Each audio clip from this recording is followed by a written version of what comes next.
Ladies and gentlemen, thank you for tuning in to Chaos, Culture, Radio. I got a special guest here today. And I'm still back with some of my friends, the guys. One of the guys is missing. Hopefully he might show up, but he's not. But it's Prince Hakeem, and you got my boy. The new Jordan Era, baby. Let's go. Let's get it. Let's go. Let's go. Now, Jordan, I got a new guest. This is somebody dear to me, but this is somebody dear to the Black community now. He's going to give some knowledge to the deaf, dumb, and blind. You know what I'm saying? And the street niggas who need it. You know what I'm saying? The chicken has flown the coop today. We're going to talk about some big stuff.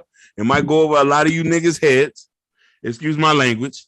But we definitely need to have a conversation on why we in a predicament today.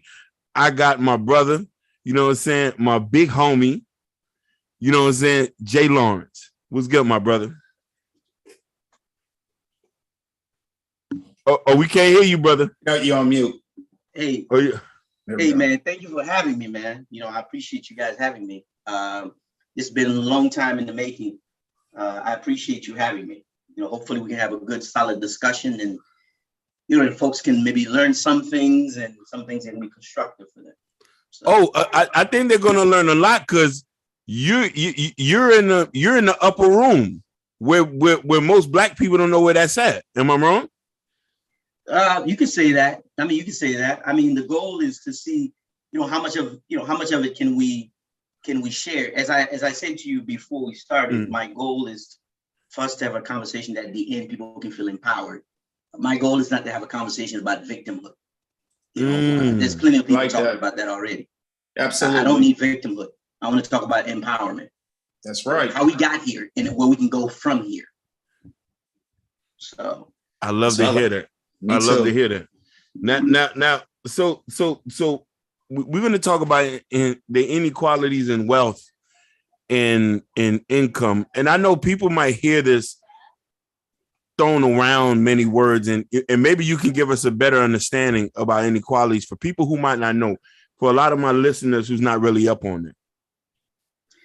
Well, the way to think about income inequality is, think of it this way. You walk into a room, there's 10 people, and you walk in the door and someone says, well, this room, the people in this room combined have $1 million.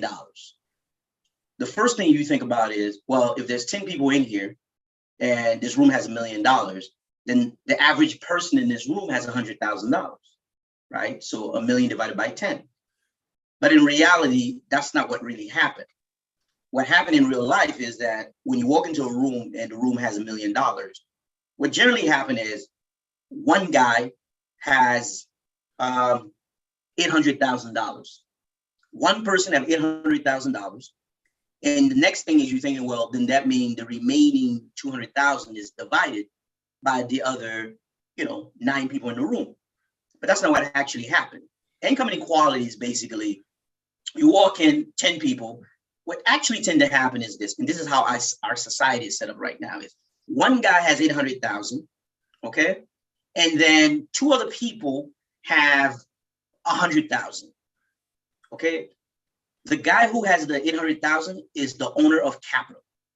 Okay, we're going to talk a lot about capital, the importance of having capital and access to capital.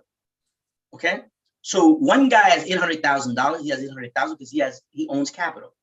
The other group, the other 2 people who have money, they have money because they're the managerial class. Those are the people who are helping the guy who owns capital manage his capital. So that basically means there's $100,000 left for the remaining 7, right? 100,000 divided with 7 people, but you have one guy with most of the money. Now, I give this example because I think it's important to understand from the beginning that, right now we're living in the most unequal time in the history of the world. Now, some of you may be surprised to know that right now, income inequality in the US is as worse as it's been in the history since the Gilded Age. Oh, wow. Income inequality right now in the US is worse than any other time in history, except for apartheid South Africa. Wow. Yes. Income inequality is just enormous. But I think one of the things I was hoping we can do today is talk about a little bit more about how we got here. What happened? Okay, so that's kind of like a quick intro of income inequality. Income inequality is basically where a small percentage control a vast amount of the wealth, and a small percentage in the middle, have some of the wealth, but then what's left over is divided among a large number of people. So as a result, you have inequality because one person has all the wealth. Now, we're going to talk a little bit about how does that person get all this wealth?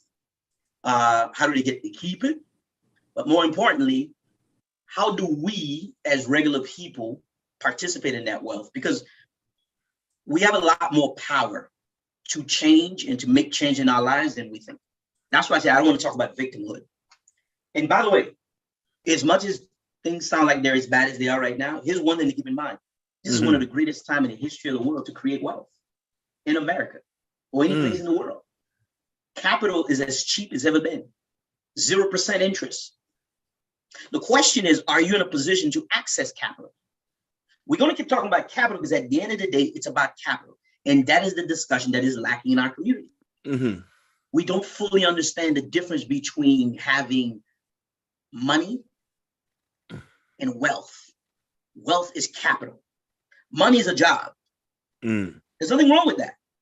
The question is, how do you convert money into wealth? How do you convert money into capital? How do you become an owner of capital? Okay, so that's kind of my brief intro. And then, like I said, I'm happy to talk a little bit more about why having capital matters. Capital can be transferred. It's important to keep this in mind because think of it this way: I have a job, I have a good job, but I can't pass on my job to my kids. That's a fact. Okay, you cannot pass on your job to your kids. You know what you can pass on to your kids though? Capital. You can pass capital to your kids, and then you can pass ownership to your kids. If I own the company where I work, I can die and leave it to my kids. Therefore, it is capital. Capital generates income. Income is wealth. Wealth is capital. Capital can be leveraged, right? You can take the capital you have and leverage it into different things, right? Because if you have capital, you can invest your capital to get more capital, right? Your job cannot be transferred to your kids. That's the bottom line. Capital grows, okay? So, I can give you some very interesting examples of which really narrow down what wealth equality truly is and why it's hard and why it's going to be really, really hard initially to catch up. Here's a simple example to go. Some of you may be familiar with Paul Krugman. He won the Nobel Prize in economics. He's a professor at Princeton, and he writes for the New York Times. He gave what I think is kind of the best definition of why the ownership of capital is important. Do you know that historically in the United States, wage on average increased by 3%? Since 1980, wage have increased by 3%. But do you know that capital increased on average by 12%? Oh. But here's why that's important. And I'll give you a simple example to help you put that into context. Okay. In 1980, okay, a dozen of eggs cost 84 cents. Think about that. In 1980, a dozen of eggs cost 84 cents. Okay. Today, that same egg costs you $3.95, which basically means that with inflation, the cost has increased by 370%. Okay. In 1982, a gallon of milk was $1.10. Today it's $4.98. It's increased by 350%. Crazy. Okay. Last example is in 1980, the median home cost for a house in the United States was $47,000. Today the median home cost is $346,000. You might say, what does all these numbers have to do with? Yeah. Let's think about that. I'll just give you 3 examples where price of milk has increased by almost 400%. Yeah. The cost of eggs have increased by 400%. The cost of a home increased by 600%. So here's a question then. The average person who have a job who have wage, how much have their wage increased by? Not that much. Mm-hmm. It hasn't increased at all since 1980. Not at Inflation adjusted. Mm-hmm. And by the way, I looked at Bureau of Labor Statistics today to look at that. So I'll give you an example. In 1980, the minimum wage in the United States was $3.50. Okay? The minimum wage today is $7.25.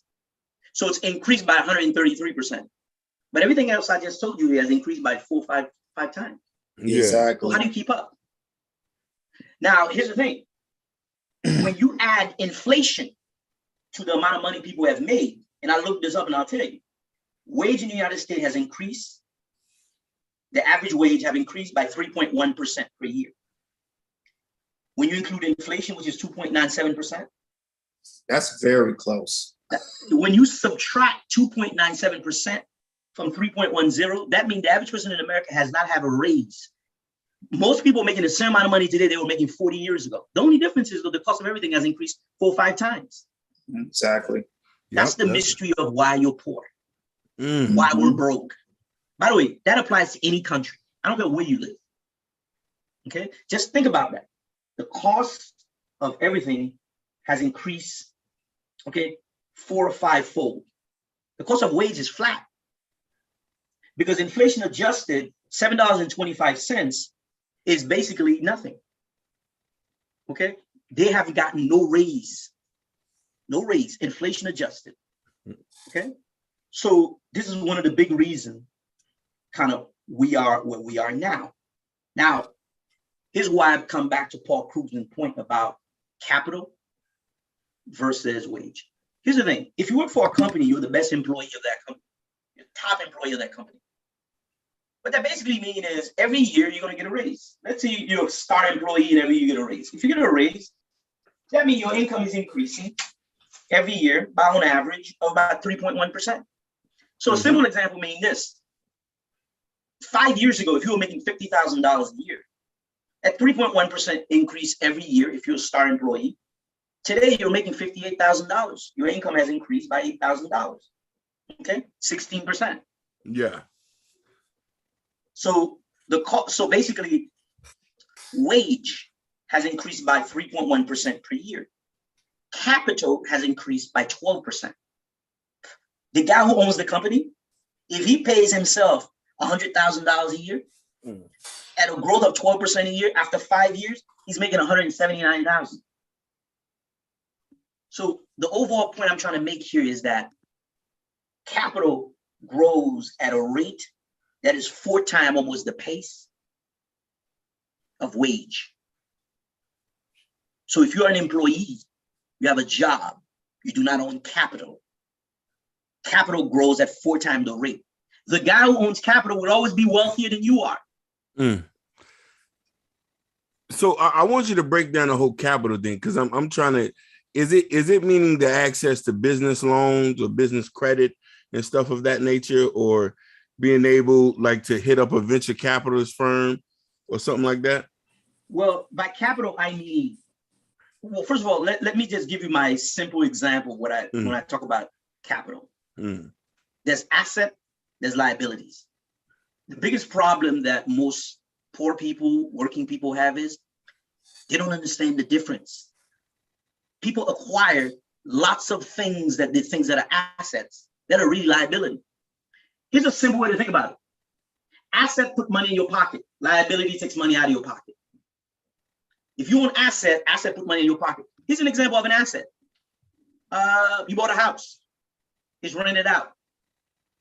Okay? After you pay the mortgage, there's income coming in. It's an asset. Put money in your pocket. You go out, you buy a gold chain for $10,000. You show up at the club, you get all the women, but guess what?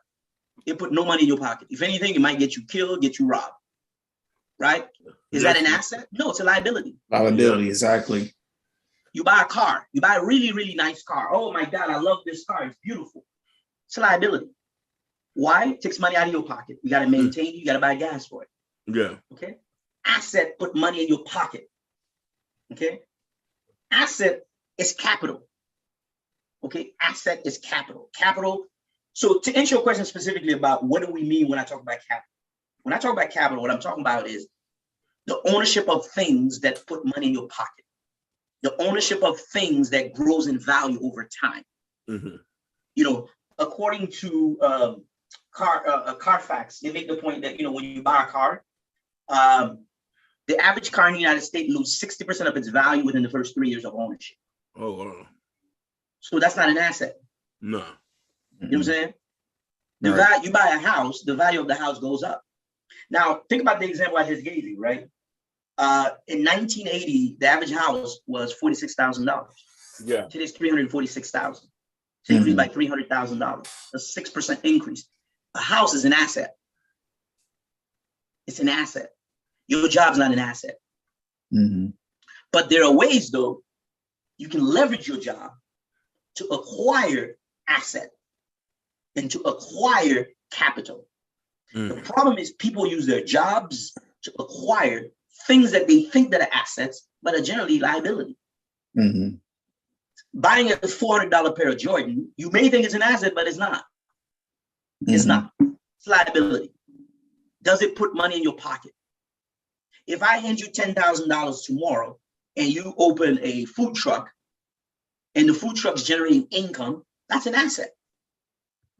But if I give you 10 grand, you go on a really nice vacation, you take 50,000 pictures and put on Instagram, that's not an asset. It's only an asset if you are a Instagram personality. The question is, are the things you're doing things that allow you to leverage it into capital? If it's not, then it's just liability, just nonsense. Unfortunately, a lot of folks in our community specialize in what I call acquiring liability, acquiring nonsense.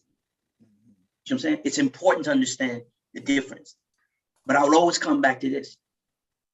Capital, the rate of growth of capital is 4 times the pace of the rate of growth of, the rate of growth of capital is greater than the rate of wage. I mean, let's think about a simple example, a really, really simple example. Let's think about the stock market. The stock market is a really good example to think about capital. It's one of the best ways to measure capital, right? Think of it this way. Since 2009, the stock market has increased by 300%. Whose wages have increased by 300% unless you're Steph Curry?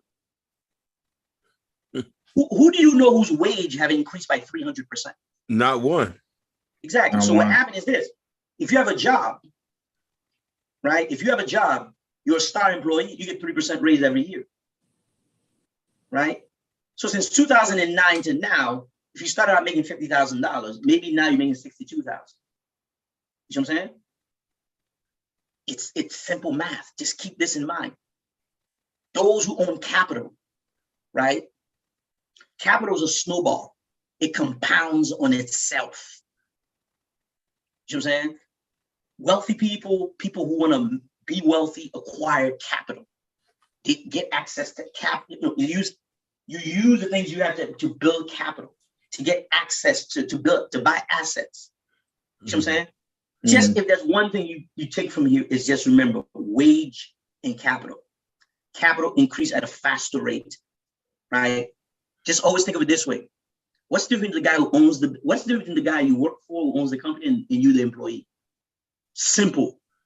The guy who owns the company, the growth rate of his wealth, he owns capital. Yep. The growth of his capital is 4 times the pace of your wage. The more you work, the more he makes. The more you work, the more he makes. So it's a fool's game to think that you're always going to catch up. It's a race where he's starting 10 yards ahead. Now, why do I keep talking about this? Because we're in a very interesting crossroad at this particular point. In the next 20 years, according to a number of big Wall Street firms, there's going to be $30 trillion worth of wealth that is transferred in the United States. $30 trillion of wealth. What that means is those who have money will pass on that money to their families. See, capital can be transferred. Capital can be leveraged. Wealth can be transferred. Wealth can be leveraged. Your job is not wealth because you can't transfer it. You can't drop dead and say, okay, son, take over this business or sell it. The day you leave the job, it's done. It's over with. So the way to think about it is, listen, business owners own capital. Workers get wage. So this all sounds like a lot of a lot of bad news, but it's important to understand that. Because the next thing I'll talk about a little bit more is, how do you acquire capital? How do you acquire wage? And when I talk about this is one of the greatest time ever, why is that? Because it sounds like I'm saying two things that mutually exclusive, but that's actually not the case. Right. So the question is, how do we acquire capital? Yep. Right. Just 2019, now the stock market has increased by 300%. 300%. You know what? The one advice I wish I had, I was given when I first got out of college. Yeah. When I first got out of college, best advice that I think, and I knew white kids whose parents gave them those advice. Why? Because their parents was in corporate America. Their parents understood how the economy worked. Right. I come from a working class background. I'm the first person to graduate from college. Facts. I'm the experiment. No one knows. So I don't know. You know what I'm saying? And you notice some of your white friends are doing things. You like, man, why is he doing this? You know what I'm saying? And people are not always forthcoming about sharing. That is true. That's very true. You're doing what you know. You do what you know. Hey, man, Right. the first time you ever had some money, you know what I'm saying? You get a nice car, get some nice clothes. Like, I'm going to go on vacation. I'm going to start doing all this stuff. And you notice the things that they're doing. And it's a little bit different. You know what I'm saying? My first job out of college, I worked for a company who basically offered where you can buy stock at a discount. Okay, an employee. The company offered stock option. I didn't fully understand a lot of that stuff, so I didn't really take advantage of it. You know what I'm saying? But what I noticed from a lot of my white colleagues was some of these young guys they're all enrolled in the ESOP plan, which is called the Employee Stock Purchase Plan. They were buying. Basically, you were allowed to set aside up to 20%, 15 to 20% of your salary to buy stock in the company at a 15% discount. Yeah. And they were all participating. You know what they were doing? They were acquiring capital. They were acquiring capital. So how do I know they were acquiring capital? Think of it this way. If I started a job in 2009 and I took 20% of my salary and buy stock with it, I just told you the stock market increased by 300%. So in essence, the amount of money they set aside, the capital that they acquired was growing at a rate that was 4 times more than what they were making working. That was crazy. Yeah. Tenfold. 10. But on the other hand, I was spending my money, you know what I'm saying, on buying things that I thought that was an asset. Yeah. Because nobody told me. No one told me. And no one told me because, hey, if you're the first person in your family to go to college, who's going to tell you? Nobody knows, man. I mean, we're all just kind of feeling our way through and just trying to figure it out. You know what I'm saying? So it took a while to figure out somebody to tell you, like, hey, man, why aren't you in this program? You're like, why? What's so good about this program? It's like, man, I've been with this company for 3 years. In the past 3 years, man, I bought $20,000 of stock. By the way, that 20 grand that I invested, man, it's worth like 40,000 today. You're like, what? What did I acquire whose value doubled? Nothing. You dropping some gems. Acquired, the value has dropped in value. Yeah. So, it's really important. So that, to me, those are some of the key things that I think we need to understand. But there's one thing I wanted to mention, though. It's important to remember, how did we get here? I keep talking about the 1980s, but there's one thing to remember: everything that happened. Now, how come we as regular people did not realize that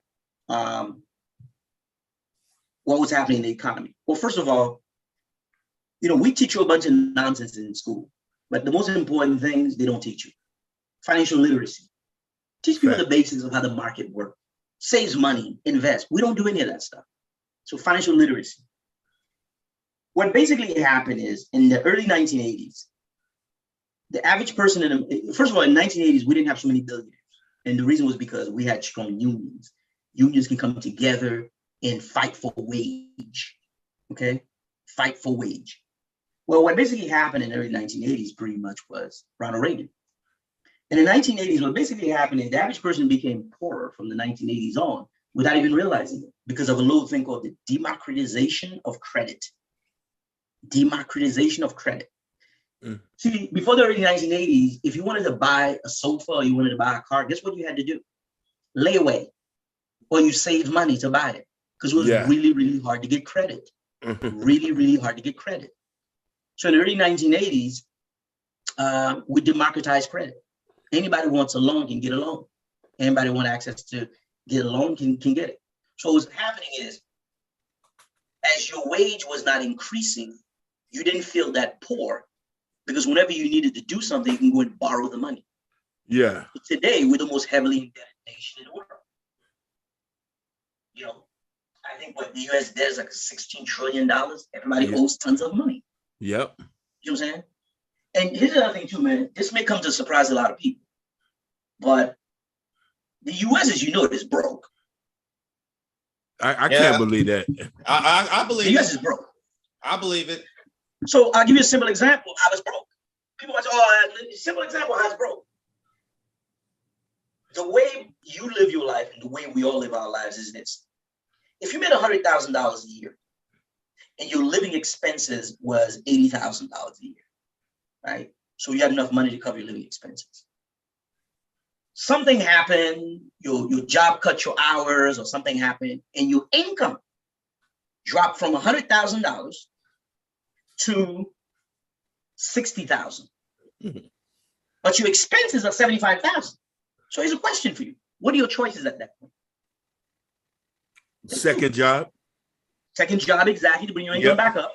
Yep. What's the other option? For me, my expenses is I look for something that's a little bit more like for me, I live in California. If me and my wife's expenses drop, we have to move to another state because we can't afford it. Exactly. We can't. So what you're basically saying is you're adjusting your expenses down to your new wage. Yep. Exactly. Right. So you're making $100,000 before. Your income is $80,000. I mean, you make $100,000 a year. Your expenses is $80,000. Your income dropped from 100 to 60. You now have a deficit of $20,000. You short 20. So you have two choices. You can get a second job to bring it back up, or you can bring your expense down from 80,000 to 60 to match your income. One of the things that people hear on the news all the time, and I don't think they always understand when they say, oh, the US have been running a deficit since like the early 80s. A deficit basically means this, guys. It simply means that the US had an income of 100,000. Their expenses were 80. But over time, their income went down from 100 to 60. And the other 20 deficits that they had, they didn't get a second job. Instead, they pull out the credit card. Borrow to make up the difference. Because in economic terms, when you say, when you just say just now, hey, one of the things I would do is I would get a second job. And in terms of the government, that would mean you need to raise revenue. Well, how does government raise revenue? You have to raise taxes. Yep. Yep. But you got to remember, though, raising taxes in America is a dirty word. Nobody wants to raise taxes. No one wants to raise taxes. Everybody wants to say how much they want to cut your taxes. So basically, in a nutshell, is this. You're making $60,000 a year, you have $80,000 worth of expenses, and you decide, like, man, I'm not changing my lifestyle. I'm just going to have to charge the difference. I'm not giving up the car. I'm not moving out of California. I'm staying right where I am. I'm going to pull out the plastic, and I'm going to charge it. Yeah. But you know what happened over time, though? Your debt increased. It increased. It increased. It increased. To me, that's the definition of being broke. You get to a point 10 years later, you're making $60,000 a year, okay? But your annual expenses are $100,000. You have a $40,000 deficit. You've been doing it for 10 years. So guess what? You're a guy who makes 60 grand a year. You have $180,000 of credit card debt. Ooh. Welcome to America. 16 trillion in debt. That's what it means. In simple nutshell, it's a simple explanation. That's why I can say that we're broke. You see what I'm saying? We're broke. we're spending money we don't have. We don't have it, but no one wants to raise taxes. That's why I'm always amazed. I'm always amazed when I hear like poor people down south saying, I want my taxes cut. It's like, taxes cut? What are you talking about? And by the way, unfortunately, we also have a public that doesn't fully understand the equation or understand how taxes impact their lives every day. You know what I'm saying? How, when you say you want a tax cut, think about it this way. What do we use taxes for? We use taxes to pay for the police. Yep. To pay for teachers, to pay for the roads, to pay for public workers, right? So if I run for mayor of, say, Miami, and I say, hey guys, I'm going to cut your taxes, okay? And I cut your taxes from X percentage to X percent. You know what happened? One day you go to the library is only open 3 days a week. You're like, why is the library open 3 days a week? Well, you asked for a tax cut. People don't make the connection. They don't make the connection. Why is they're like, oh, the school where my kid goes to school used to be so good. There used to be only one teacher to 15 kids. Why is it 25 kids in the classroom? Oh, when we give it a tax cut, we laid off 2 teachers. That's why. Why is my garbage pile in front of my house? Oh, you know what? Remember that tax cut we gave you? We had to lay off a couple of garbage guys. Okay? There's no free lunch. There's no free lunch. The author, one of my favorite writers is Chris Hedges. And he once made the statement that he said, Americans have a childish understanding of what democracy is. They have a childish understanding what democracy is. People don't understand the connection. Yeah. They don't understand the connection between the two. I would say, anybody, if you came from another planet, you want to understand how America works and what we are as a country, you got to read Chris Hedges. He'll help you really understand kind of how things work. So I think it's important to understand. But to come back, everything I'm saying here, though, is come back to income inequality. And here's how it all ties back in. When you keep asking for tax cuts, right, and you still have the same bill, somebody else got to pay for it. I mean, most of you may have remembered 2 years ago, or maybe a year ago, article came out how some of the largest corporations in America have not paid taxes and haven't paid taxes in years. Google, Amazon. Guys, the bill is still the same. If Google and Amazon's not paying taxes, who is? We're borrowing it. Yeah. You know what I'm saying? We're borrowing it. Yeah. So when we say we want to, so here's the thing. People need to equate the two. So you ask, why is the wealthy getting wealthier? The wealthy is getting wealthier because the wealthy don't have to pay, as much taxes as they paid in the past. Do you know what the highest tax rate was in 1980? It was like 75%. Wow. You know what the highest tax rate is in the United States right now? 39.5. And there's so many loopholes, you barely pay it. You know what I'm saying? So what's happening is all these things contribute to income inequality. So let's take a simple example. Prior to Donald Trump becoming president, the corporate income tax in the United States, if you run a business, was 35%. So what that means is the guy who owns capital, whose rate of growth is 12% a year, okay, he was paying 35% in taxes. Trump changed it to now it's 20%. Now, when you take it from 35 to 20, that means we're bringing in far less money than we used to. So that means our revenue is lower. But we didn't cut any expenses.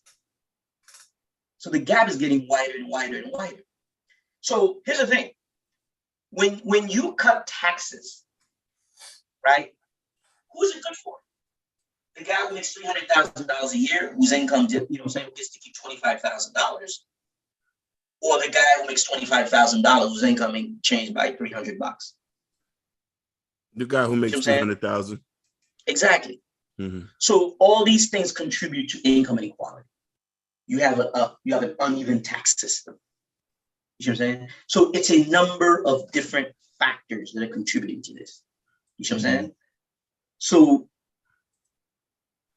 in the case of Black people, it's fairly easy how we got here. slavery, Jim Crow. And then we had an economic system that was set up to specifically deny opportunities to African Americans. I mean, there's no way around it. I give you an example. In 1968, we created the Fair Housing Act. Why? Because, let me take it one step back. After World War II, the U.S. created the HUD, the Housing Urban Development, okay, to make loans available for GIs coming from the war to be able to access loans to buy property, okay?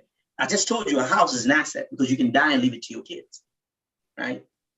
The government themselves promote this whole idea of redlining. So basically, blacks couldn't get loans. This is why it incensed me when people say, like, you know, why do you guys keep talking about slavery? It's relevant because of the fact that most of the things that have been in place to help make a difference have literally happened in my lifetime. The Fair Housing wasn't passed until 1968. The Voting Rights Act was not passed until the mid-1960s, 64 and 66. You know what I'm saying? So why is that relevant? For the average person, I'm going to ask you guys, for the average person, where do you think the bulk of their wealth is? Stored offshores. No, I'm saying the average person, you take your mom. Yeah. What's her biggest source of wealth? Her house. Exactly. Yep. Exactly. Right? Because you buy a house in 1995 for $80,000 in Miami. Today's worth $300,000. Oh, Lord Jesus. Ain't that the truth? Hey, California, LA, you bought a house 10 years ago, 700, 800. Now it's about 1.6, 1.7, 1.8 million dollars here. Exactly. So that's wealth. Yep. So let me help you understand something. Fair Housing Act passed in 1968. So basically, up until 1968, 69, the average black person couldn't buy a house in the United States, couldn't get a loan to get a house. Wow. So please don't talk to me about, you know, why we're so far behind. It's like Martin Luther King once said, you can't tell a man to go pull his own bootstrap when he doesn't own a pair of boots. Okay. So why is that relevant? You know, a while ago, I remember I sent out around this video about how in the late 1800s, in order for the U.S. to encourage people to go out west, you know, they were giving away land for people to go out west, to go and to move out west. It was called homestead. You go out, you can basically take as much land as you can, as long as you can fence it. People were going out and getting free land. There's this black economist at Syracuse University who did a study recently, which was incredible. He basically said, if you look at the families who went out to California, who went out west, who acquired land, today their wealth is worth something like $1.7 trillion. The value of the land that they got for free. Martin Luther King talked about this all the time. He said, when the U.S. was handing out free land, they handed out free land to everybody, except the Negro in America. Okay, Martin Luther King gave a very famous speech about this. Think about it. We were giving away free land, right? We basically said, we're not going to give any land. So first of all, if land is the biggest source of wealth, then it shouldn't be a mystery why we don't have it. Yeah. Okay. Second thing is, do you know if you look at the Social Security Act, the Social Security Act in the United States that was passed in 1935, right? Social Security, that when you retire, you can get money. Do you know that when it was first written, there were two professions that was excluded from receiving Social Security: domestic servants and certain farmers. What you do realize in the 1930s that the vast majority of black people worked in the field of servants. So we wrote a law that specifically says everybody can get money when they retire, except those people. Oh, those people happen to be all black people in these fields. Yeah, sharecroppers. You know what I'm saying? Exactly. So it's not a mystery. It's not a mystery. Just always remember this: Civil Rights Act, all these acts that were passed in the mid-60s, Fair Housing Act, early 70s. So this whole idea that we've been at this for a long time is pure nonsense. We're talking about late 60s, early 70s.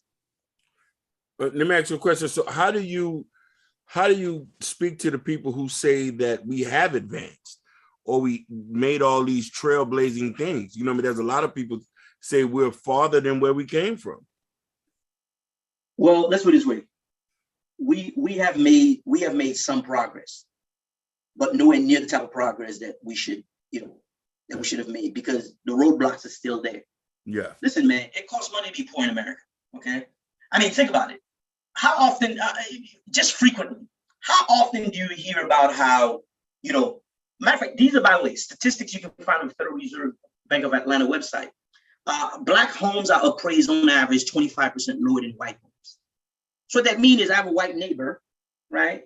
So his house is next door to mine. If I get my house appraised, my house is 25% less than his. That's impacting my ability to have wealth, right? Yeah. Because that means instead of me getting, say, $100,000 for my house, I'm getting $75,000, but the white guy next door is getting 100. Right. You know what I'm saying? So we know that's a fact. We know, for example, blacks pay more money when they go buy a car. That's a fact. You know what I'm saying? Yep. So we have an economic system that is in place. Oh, here's my favorite one. Blacks with college education, with professional jobs, are generally steered toward subprime loans when they're buying houses versus regular conventional loan, even though they have the credit and the income. How do we know this happened? Oh, because Wells Fargo just settled with the US government for $1 billion for doing that exactly thing. Not 30 years ago, 3 years ago. Wow. You understand? So think about it. Just think about it this way. If I borrow $300,000 to buy a house and I'm paying 6%, and you borrow $300,000 and you're paying 4%, you realize that the difference in payment could be as much as like $300 to $400 a month. So I'm paying $300 to $400 a month to live next door to you. So that's a black penalty. That's a black tax. So we have to continue to educate ourselves. You know what I mean? But listen, the key is to understand how the system works and then try to figure out, how do you work within the system to take advantage of what's there. That's the biggest question. So here's what my advice is. What I always tell people is, entrepreneurship.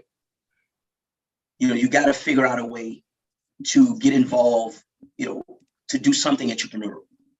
Now, here's what I think the good news is. Now, earlier I said, this is also one of the greatest time ever to build wealth, I believe.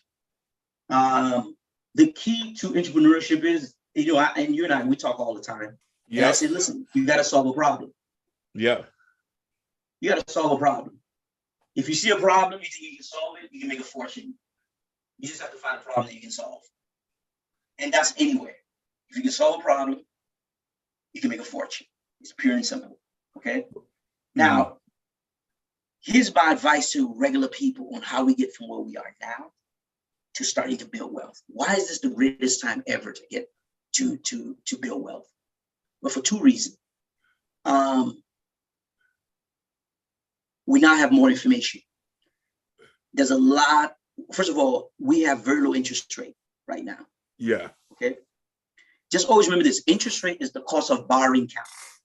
Interest rate is the cost of borrowing capital. So if you're a regular person, you want to build wealth, what do you do? First thing you got to ask yourself is, what are the leverageable assets that I have? What are things that I have that can help me get access to capital? Because this guy keeps talking about you need access to capital. Your credit. To build wealth, you need access to capital. Yeah. What are your biggest assets? If you're a regular person right now, two things: your job and a good credit. Because if you have a good credit and you have a job, you can get access to capital. You can get access to capital. So one of the things I want people to take away from this is you got to start thinking about your credit score as an asset that if it's managed well, will allow you access to capital. Okay? Because here's the thing. I don't care how much money you make. No bank will lend you money if your credit is poor. Because the bank's not looking at how much money you make. The bank is looking at your history of making payments on time. Okay? So why is having good credit an asset? Because your good credit and your job can be leveraged to acquire capital. And if you have access to capital, you can use that capital and leverage it to create cash flow. cash flow turned into asset and capital. So think of it as kind of like a round trip. So I'll give you a simple example. About what year was this? Maybe 2009. I wanted to start a business. I didn't have the capital, but I had fairly good credit and I had a pretty good job.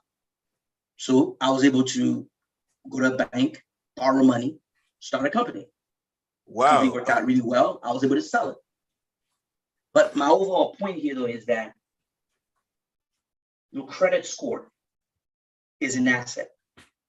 Because right now, see, here's the thing. The dirty little secret is this: because interest rates have been so low in the United States for so long, man, the world and in the US is just awash with money. There's just tons of money available. Tons of money available to borrow, to do things with. Okay? I mean, if you get a chance, take a look at this company, it's called CoreVest. CoreVest, for example, lend people money if you want to get involved in real estate, either to flip properties or buy to hold, or to get involved in rental. You know what the two things that they look at? What? How long you've had your job and what your credit score is. Wow. You know what I'm saying? So I know someone personally who's been able to develop a very large real estate portfolio because they're able to go to some of these firms and they're able to borrow money. Let's put it this way, they're a hard money lender, so they were able to get access to a line of credit, and they use that line of credit to build a real estate business. So to me, if you want to, whatever it is that you want to do, you want to build wealth, the first thing you need to do is look at your credit score and manage it as if it was a business. Okay, look at who you owe money, because your ability to access capital is going to be based on your credit, and how much the capital costs you is based on how good your credit is. Right? Because, listen, imagine tomorrow you come up with a phenomenal business idea, which, by the way, it happened quite common. You have a great business idea. You self-funded yourself, you were able to come up with some money from some friends, and then you have an opportunity to increase your revenue, say, from $50,000 to $1 million. Well, to do that, you need access to capital. The business itself doesn't have any credit. So you can't go to a bank and say, I want you to lend my business money. They'll lend you business money, but you got to be the guarantor. That's the way it works, because the business itself doesn't have a history yet. PG. Right? So you have to have, so the first thing the bank says is the bank look at your balance sheet and they say, wow, you have this business here that generates, $20,000 a month, and you want to borrow $5,000. Clearly you make enough money to pay us back, but somebody have to guarantee this money. Well, you need to guarantee it. What's your credit score? 520. Oh, I'm sorry, we can't lend you any money. We don't care how much money you make, because the business doesn't have because right now you are the business. You need to be the guarantor. So if you have no history of paying things on time, who cares how much money you make? If a guy who makes $1 million a year owe you $1,000, who cares he has $1 million if he's not paying you back? You don't care. A couple of years ago, there was this article in the New York Times about this basketball player. I think his name was something Curry. And the article was talking about how he owed all these people money, and the average rate on his loans were like 18%. And I was talking to a buddy of mine who said, who the hell borrowed money for 18%? This guy makes like $8 million a year. I was saying, well, that's pretty simple. He makes $8 million a year, but this guy doesn't pay his debt. No one cares how much money he makes. You know what I'm saying? Which, by the way, he's not broke, from what I understand, which is not kind of a huge surprise. Yeah. You know what I'm saying? But you need to get access to capital. Okay. And what happened is, so the one of the other mentioned too, the other reason right now too that we have such wide income inequality is because of the fact that interest rates have been so low. Because when interest rate is low, what that means is people who have good credit, who are in a good position, can access capital cheaply to invest, versus those who don't have good credit. Or don't forget, when interest rate is cheap, who does it favor? It favors wealthy people. Yeah. Right? You can borrow money cheap. The way to think about interest rate and the cost of capital is this way. If you can borrow money at 2%, right? And you can invest it in a business that's making 10, That means you're making the spread. You're making the 8% difference. You borrow that 2. You're making 10. So therefore, you're making 8 in between. This is why right now we have such, huge inflation in the U.S., right? One of the reasons we have big inflation is because in the last couple of years, we all saw what happened with COVID and everything. You know what I'm saying? But right now, the Federal Reserve has to start raising interest rate.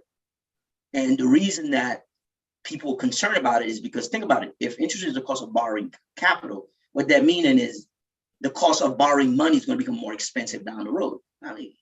Simple example. Tomorrow, if you go to, you open an account, let's say at Robinhood, and you were using margin, for example, right?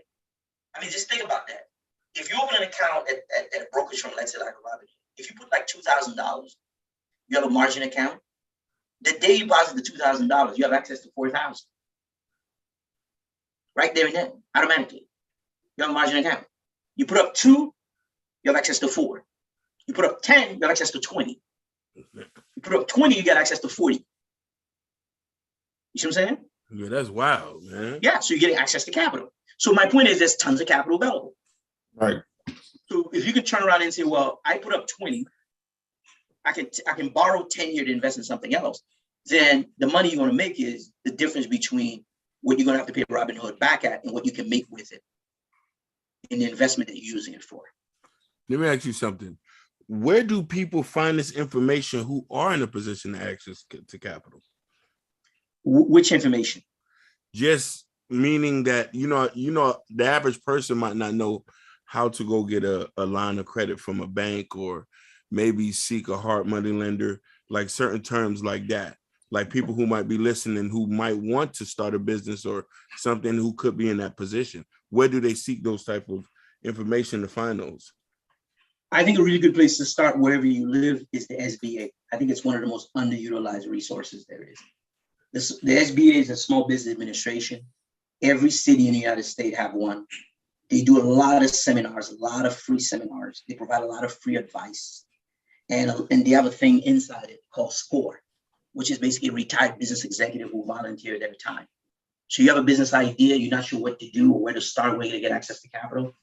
Go online and look up SBA or look up SCORE, SCORE.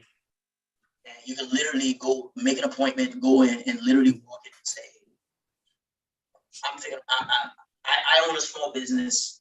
My business is doing really well and I need access to capital to expand my business.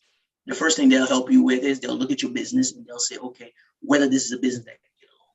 The second thing they'll help you with as well is they'll say, okay, this is what your business needs to look like in order to borrow money from a bank. Mm-hmm. When you're looking at your business, do you have a balance sheet? No, I don't have a balance sheet. Well, we need to help you put together a balance sheet. Okay. So they can help with a lot of stuff. But, one thing to keep in mind though is, and this is to my entrepreneurs, okay, the people who are entrepreneurs. One thing is, man, let me tell you something, man. Most entrepreneurs, small entrepreneurs, particularly a lot of small entrepreneurs, people of color, is that, man, we tend to shoot ourselves in the foot. We shoot ourselves in the foot a lot because we made a lot of mistakes. I'll give you a simple example. I was having a conversation with a family member who owns a business. And we had a very interesting conversation around the fact that they have a business that's heavy cash focused. And the business makes a lot of money. But they think it's really, really smart not paying taxes or reporting as little tax as possible.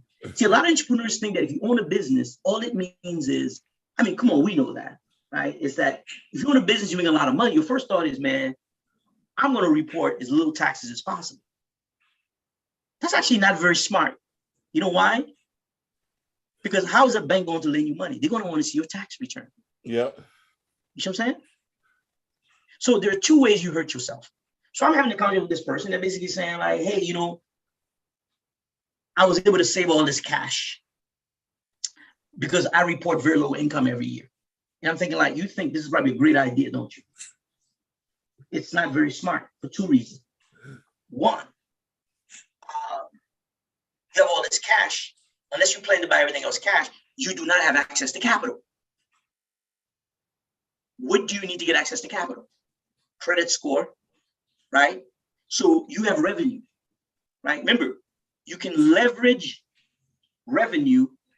You can leverage your revenue into capital. Okay, you can use your revenue to acquire assets, but a bank will only lend you money to acquire asset if you can show you have the revenue to cover the payment on those assets. So the conversation I was basically having with the person was that, so what's the issue? Well, I want to buy a house. Okay, great. So what's the problem? Well, I went to the bank and the bank wouldn't lend me any money. Why not? Well, when I went to the bank, they were looking at my tax return and they basically said I make too little money. See, there you go. You do not have access to capital. You know what I'm saying? My business is doing really, really great. I'm thinking about doubling the size of my space, but I need to borrow money. But the bank won't lend me money. Oh, why not? Oh, because it says I make too much money. But you know I make more money than that. Banks don't operate on wink, wink. Okay? The smartest thing you can do if you own a business, I really believe this, is declare as much income as you can. Okay, declare your income, because it makes your tax return looks better, which will then allow you to acquire capital. Capital is the ability to actually go out and buy a house, expand your business. That's what capital allows you to do. You know what I'm saying? So what the person basically found out really quickly was that they have money, but they don't have capital. They have money, but they don't have any asset. They have money, but they don't have access to capital. You know what I'm saying? They do not have access to capital, which on the surface sounds like, man, it's genius. You know what I'm saying? Yeah, I'm making all this money. Here's another thing that I've noticed too, and I was having a conversation with someone about this, who's a real estate agent, who was telling me how their mom retired and they're taking care of their mom. And I said, well, why are you taking care of your mom? Wasn't your mom a risk? Yeah, my mother made all this money for like 25, all these years. She was making money, doing a bunch of stuff. But you know what happened? Every year she was reporting as little income as possible. Well, here's how she shot herself in the foot. And this is very common with a lot of people who own small businesses. They can't retire. Because you know what happened? When you keep reporting small amount of income every year, guess what that also means? You're also reporting a small amount of income to Social Security. I mean, your Social Security income is also going to be very, very low when you can no longer work. That's a problem. They're like, oh yeah, I made all this money, I had all this cash and blah, blah, blah, and they're ready to retire. And Social Security is like, yeah, according to this, you told us you make $40,000 every year for the past 30 years. So we're going to send you $600 a month. You're in trouble because you weren't declaring what you were making. This is one of those ideas that it sounds genius, but it's completely stupid. It's pure stupidity. And the first time you realize it is when you try to acquire capital. If you are an entrepreneur, always think about the long game. The long game is I need to acquire assets. Assets generate income. Income can be used to acquire asset. Asset generate income. Income can be used to acquire other assets. And assets are capital.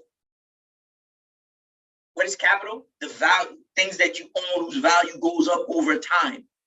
Things that you own that can put money in your pocket. You know what I'm saying? My wife has a family who really, really smart business guy. And he's actually one of the first people I actually learned that concept from. He's like, hey man, I declare as much income as I can. The dude went from like 1 barbershop to like 18 barbershops. He's like, yo man, I can't grow my business. Think about it, he's in the barbershop business. This man doesn't have to report a lot of income. But he's like, no, I report all the income because I have bigger plans. Because there was no way he was gonna be able to fund 18 barbershop with, from one. No, he was able to show like, hey, look, this is how much money I'm making. And the smartest thing that, we were having a conversation. I was like, hey, this is something I've noticed from really, really wealthy entrepreneurs. And this is something that I would suggest you think about doing. And he did. Whenever you are in a business that generates a lot of cash flow, you have to cash flow is income. It is not wealth. You have to convert your income into assets. Assets is capital. The assets, the value will go over time. So he's like, well, so how do you do that? Buy the buildings where your barbershops are at. Because now the cash flow is paying for your asset. Because the value of the building will go up over time. And whenever you decide you no longer want to be in that location, guess what would happen? You close the barbershop, but you can rent it to someone else. Now that asset is not paying you income. That's an asset. So you should be leveraging your income to acquire asset. Okay, wherever your building is, your business is at, try to buy the building where you are. But you can only do that if you can go to a bank and show you're making money. Buy the building where you are. Why? Because if you bought the building 10 years ago for $200,000, today that same building, especially if you're in South Florida, that $200,000 building today is probably $500,000. And what often happens is that the asset you own, the value of it goes up much higher than the business that you're actually doing. That actually is quite common, right? You own a restaurant, let's say in Miami, and you happen to be smart enough to buy the building. You bought the building for $200,000 10 years ago. Today, your restaurant, because of gentrification, is barely making any money. But that's okay. A $200,000 building is now worth $600,000. So you can cash it out. So you have to convert cash flow into asset. And the way to do that is you have to leverage the capital that you're making to do that. And the only way to do that is you need access to capital. To get access to capital, you need to show that you have the income to support capital. That's pure and simple. Now, I know a lot of people will probably disagree, but this is my experience. And, and I think it worked out well because let me tell you, when we own our business, I was able to have a huge line of credit to expand the business. You know what I'm saying? If I had control over my growth, I mean, think about the number of people who own small businesses where the business is going really, really well and they're trying to raise money to expand the business instead of asking other people. Why don't you go to the bank? Well, I can't. Why not? Well, my credit is not that good or, okay. That's someone who failed to realize that your credit score itself is an asset. By the way, your credit score is what determines how much money, if you are able to borrow money, what your cost of capital is. Like banks, someone with an 800 credit score doesn't pay the same amount of money as someone with a 700 credit score. You're right. You're right. It's funny you say that. Because I was at the bank recently speaking to somebody, and in inquiring about how much to get a mortgage, he said he tend to recommend to his clients that to have a 640 and over to get a loan at the bank. Yeah, which basically means less than 650, you're getting a subprime. Fact. And for those who know what subprime means, you're getting a non-conventional mortgage. So that means when you see on the news and that this, the mortgage rate right now is 3.25%. That's a conventional mortgage. Conventional means that 3.25, that's only available to people whose credit score is 750 plus. That's not for you if it's below that. So when you go to the bank and you say your credit score is a 700 or is it 650, first of all, if they decide to lend you money, your mortgage rate is not 3.25. It's probably 5.5. You might say, well, why is that such a big deal? It's a big deal because of the fact that the guy with 3.25%, you're probably paying about $200 to $250 more a year than him. You realize $200 more a year is $2,400. Over 10 years, that's $24,000 more that you're paying. This is why your credit score is an asset. Yeah. Right? So think of it as if my credit score is 800, yours is 640, and you're paying $300 more than I am. Who do you think is going to become wealthier faster? First of all, I can take $300 and invest it. Yep. I can take $300 and invest it in the market and acquire capital. Yeah. In 10 years, you're $30,000 in the hole. In 10 years, my $300 every month that I'm putting in is $75,000 in growth. So think about it. I'm cash flow positive 75. Yeah. You're cash flow negative 30. Yeah. That's correct. I'm cash flow positive 75. You're cash flow negative 30. Why? Because my score is 800 and your score is 6 or 7. Okay? Interest rate is the cost of capital. And the cost of capital for you is based on your credit score. Yeah. Pure and simple. So it's an asset. Call it your return on invested capital. That's what I would call it. The fact that I'm paying $300 less, that's my return on invested capital. Okay? You know that's your penalty. I mean, just think about that. If I have an extra $300 a month to invest, 3 times 12 is 36. That's $3,600 a year. After 10 years, that's $36,000. If I'm earning the market rate, let's say of 10%, okay, that $36,000 invest is easily $60,000, $70,000 in income and money that I saved because my credit score was better. So I know I pound this a lot, but I really, really want my people to get this. I really want Black folks to get this. Because let me tell you something, man. There's not a day that goes by that I don't have a conversation with a family member or a friend. I'm always amazed when you ask them what their credit score is. They tell you, yeah, man, my score is really bad. It's like, you have a job. It's like, well, because you know why? Because they don't understand there's an incentive to have a good credit score. Yeah. It puts money in your pocket. And when it's bad, it takes money out of your pocket. Well, yeah. And it takes away opportunities. Think about it tomorrow if you come up with the idea, the greatest idea since sliced bread. But you have no capital. You have no access to capital. All you can do is go to someone with capital and give them half your business. That is true. Yep. That is true. You know what I'm saying? So I think it's something we have to really, really understand. I had a conversation earlier today with a family member telling me like, well, you know, my score is 620. I'm like, 620, why? Oh, I didn't pay this on time. I didn't pay that on time. It's like, okay, well, now I'm thinking about buying a car. I was thinking about if you can co-sign for me. Why would I co-sign for you? You just told me you have a history of not making payments. He's like, yeah, but we're family, we're not a bank. I said, no. I look at the world like a bank. Yeah. I am a bank. Right. Okay? Yeah. I am a bank. If you're a bad credit for the bank, you're bad credit for me. Okay? You don't have a history of making payments. Why didn't you make those payments before? Yeah, remember that vacation I went to? I came back, I had to do this, blah, blah, blah. I said, there you go. There you go. Priorities. Yeah, Priorities. paying your liabilities, but not paying the assets. Exactly. See, you're acquiring liabilities, which you thought was an asset. Mm-hmm. So at the end of the day, the decisions we make have the biggest impact on everything about our lives. From building wealth, to who we marry, to who we associate ourselves with. It's all about the decisions we make. It's all about the decisions we make.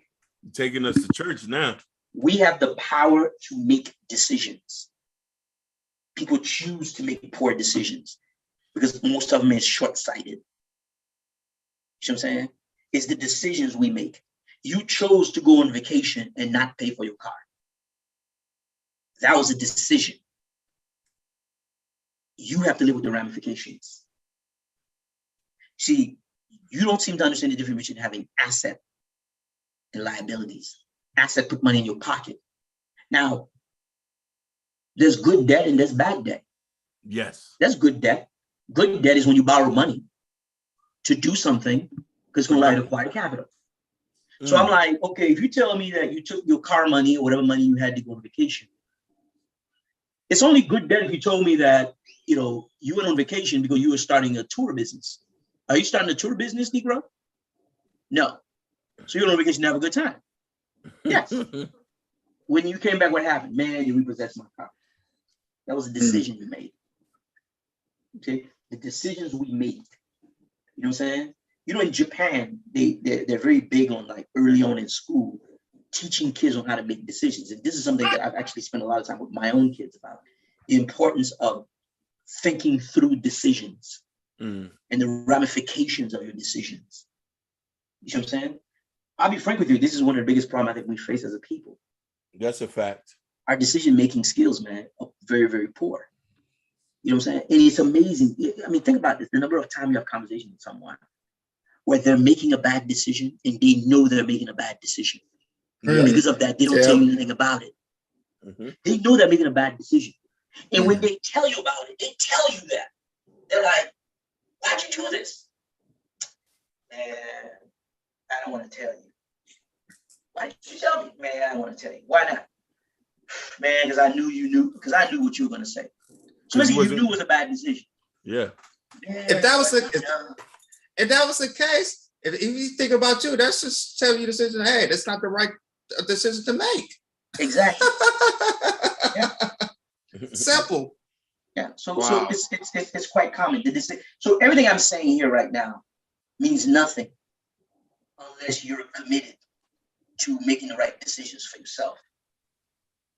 You know what I'm saying? If you're not making the right decision for yourself, it doesn't matter what anybody tells you. It doesn't matter whatever tools I tell you to get access to, or go do this, go do that. And you know, the thing is, too, whatever you do in life, ABL, always be learning. Always be learning. Always be learning. The more you learn, the more you want to learn, the more you should learn. You know, always be learning. You know, the world is full. Listen, the world is full of capital right now. You can get access to capital. But to do that, your job, having a job is an asset because banks look at how long you've been at your job. You know what I'm saying? The way banks look at individuals when they want loans, the three main things that the bank is looking at is they're looking at, okay, how long you've had your job. And the reason is because they're trying to make the decision, are you someone who's committed? It's not just about the fact that you have a job. Yeah.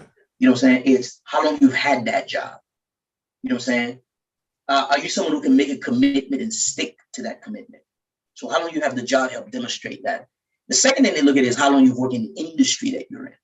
Because the more you work in a particular industry, the more knowledge you have. The more knowledge you have, that means over time, it's going to show up in your ability to earn. So the bank in themselves also making an investment in you. And the third thing is the bank is looking at you from, your credit. Are you someone who's going to be able to pay your debt? If you're someone who can pay your debt, you can go out and buy a house. You can go out and invest in a business. You can do a bunch of different things. Yeah. So regular people, listen, what I always say is, listen, one of the first things you should do is, it always saddens me when I hear that, only 54% of Americans own stocks. And when it comes to like people of color, like Black people, I think the stock penetration is like 18%. Yeah. Yeah. Buy stocks. I always see people also, I don't know what to buy, I always say, listen, here's the easiest advice I can give you, wherever you are in the world. Always invest first in the companies that you give your money to every month. Simple. You have a cell phone? Who's your carrier? T-Mobile. T-Mobile is publicly traded. You give them your money every month, get some of your money back. Mm-hmm. Because what happened is, for example, I have Verizon. And I was explaining this to my kids. I said, listen, I own Verizon stock for one simple reason. Every month I write Verizon a check. I send Verizon money. Verizon right now, the stock is yielding like 5%. So basically the way a lot of these businesses work is this way. A lot of companies works this way. Take your local utility, your power company. Their business is pretty simple. Mm-hmm. You pay your light bill. They take the money that everybody pays them. They take half of it. They keep in the company to buy more things to keep the electricity going and to pay employees. They take another 20%, they set aside for further investment. The remaining 30%, they write a check and send it to everybody. Mm. That's called having a dividend. Okay? People who build wealth, they build portfolios over time. And when they die, that's what they leave to their kids. Mm-hmm. They leave the portfolio. They say, son, you're not that smart. Don't try to be that smart. Just collect the income. Mm-hmm. Okay? This portfolio I'm leaving you, spit out. This portfolio is $1 million and it spit out, $10,000 a month. Just spend the $10,000. Mm-hmm. Never touch the principal. Mm-hmm. Hey, Lawrence, I had a question for you. How do you feel about crypto? Because when I got into it, I lost some money, but the last few months I've been making some money off of it. I want to know how you feel about crypto. Crypto, it's interesting you bring crypto because one of the things I think that's really positive about the whole crypto thing, I don't know if you're aware of this, but cryptocurrencies is one of the few asset classes that has an overrepresentation of Black people. Mm-hmm. I don't know if you've heard that, but 25% of people who participate in crypto are people of color. Versus in the stock market, we're talking about like 10-15%. Right. So it's one of the few places where we've embraced a lot of people, which goes back to the point I was making earlier about how this is one of the greatest times to make money. How do I feel about crypto?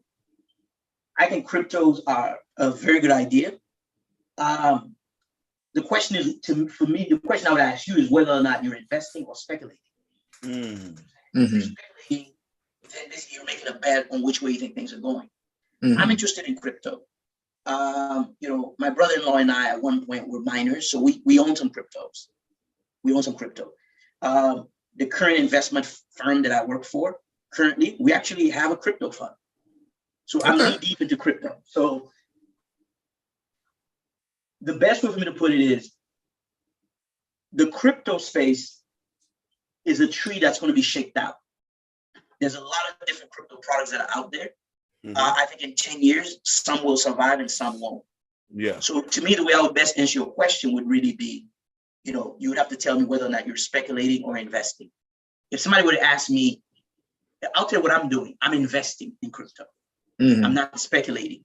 Speculating is where I'm trying to predict the cost of where it's going, between now and the next 2 weeks or the next month and next year. So if you ask me, do I believe in crypto? Yes, I believe in crypto long term. You see what I'm saying? I believe in it long term. I believe in the concept long term. You see what I'm saying? Now, how do I position it? I believe Bitcoin, for example, is going to be very similar and in the same space as gold. Because, look, frankly, Bitcoin doesn't have any real utility, like any real day-to-day practicality. So a recent example of that, I don't know how much you guys know about metals, but one way to think of it is this way. Do you know the difference between platinum and gold? Platinum is more expensive than gold. The reason is because gold doesn't have any industrial use. Gold does not have any industrial use, but platinum does. Industrial use means that you can use it to make things, right? There's platinum in your car, in the catalytic converter. There's platinum in a computer chip. There's platinum in a computer that we're talking to, right? Platinum is used all over the place. It's a metal. So there's industrial use, there's practical use for it. Gold, on the other hand, is something we hold as a store of value. Something we can hold because we think the value is going to go up over time. Speculative. Because gold in reality is more considered like a currency. You know what I'm saying? It's money, but it's money that maintains its value because you can't print more.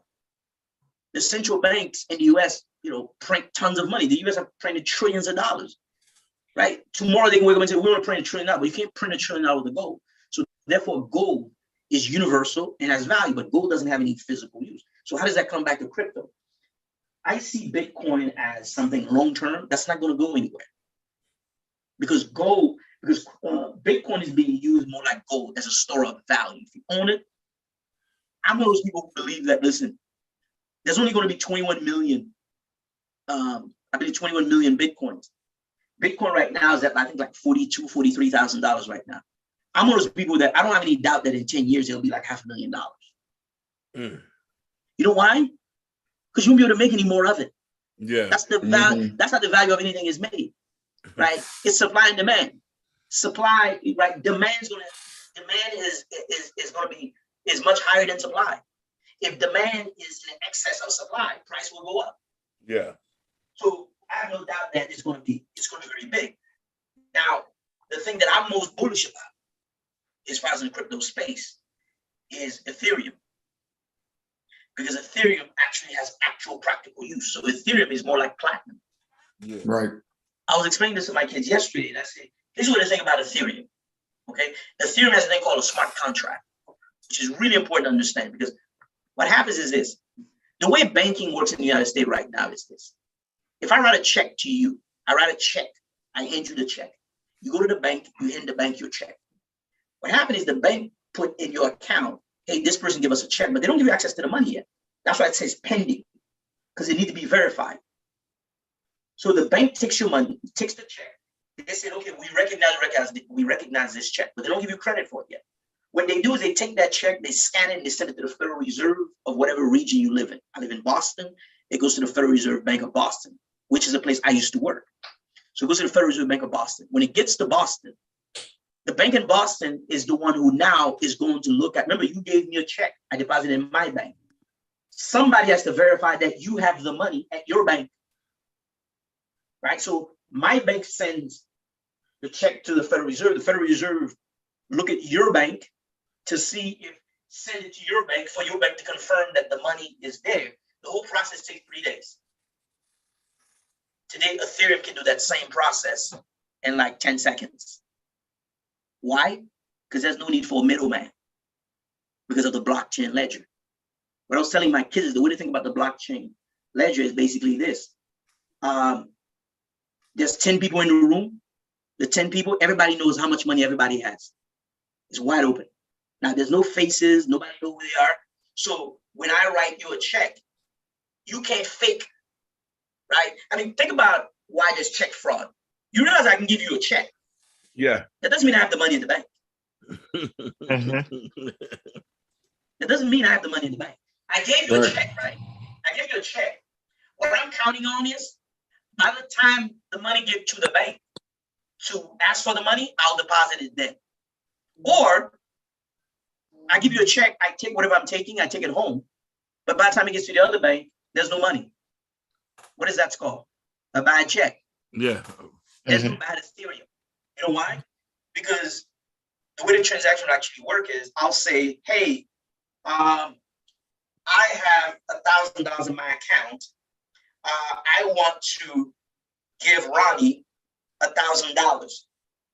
There's 10 people in the room who's looking at my bank account, who can see, oh yeah, that guy actually has $1,000 to transfer. And all 10 people raise their hands and say, yep, we concur. You know, Lawrence had $1,000 to pay Ronnie. We concur that because we can see it. Okay? Now, the money is transferred to Ronnie. He now has it. Ronnie also now cannot lie and say he never received the money. Because all 10 people will say, yes, we can confirm and we can see Ronnie receive the money. That's the blockchain. The whole thing takes seconds, not days. So to me, I think that's not practical. I know that's a long-winded answer to your question, but my view is the answer to your question for me is whether or not you're a speculator or an investor. As a speculator, you know, I don't have any particular comments. I think it's very hard to be a speculator. You can make money, you can lose money. You know, I don't have much advice I can give to anybody who wants to speculate. If you can do it, you can make money, great. You know, but if you're asking me as an investor, do I believe in Bitcoin? And do I believe in the blockchain and crypto? Hell yeah. Because it's real. I just give you an example of the practicality of it. You see what I'm saying? Now, do I think it's going to go up 20% in the next month or go down 20%? I can't. I don't know. I really don't. You know, that's more speculating, and that's not my skill set. You know, my skill set is long-term investing. You know, but I can tell anybody right now that, you know, if you bought a fraction of a Bitcoin and you put it away, in 5 years, you probably sell it and buy a house. I definitely agree with that. You know what I'm saying? You sell it and buy a house. You know, listen, you know, I always tell people one of the biggest mistakes I ever made was the first time I heard of Bitcoin was 2009. And it was still trading at maybe like $5-6. And the only reason I didn't buy it was because the person who told me about it was someone that had no credibility with me. And the person was somewhat of a criminal element. Because you got to remember, all this crypto stuff was initially popular with criminals first. Yeah. You see what I'm saying?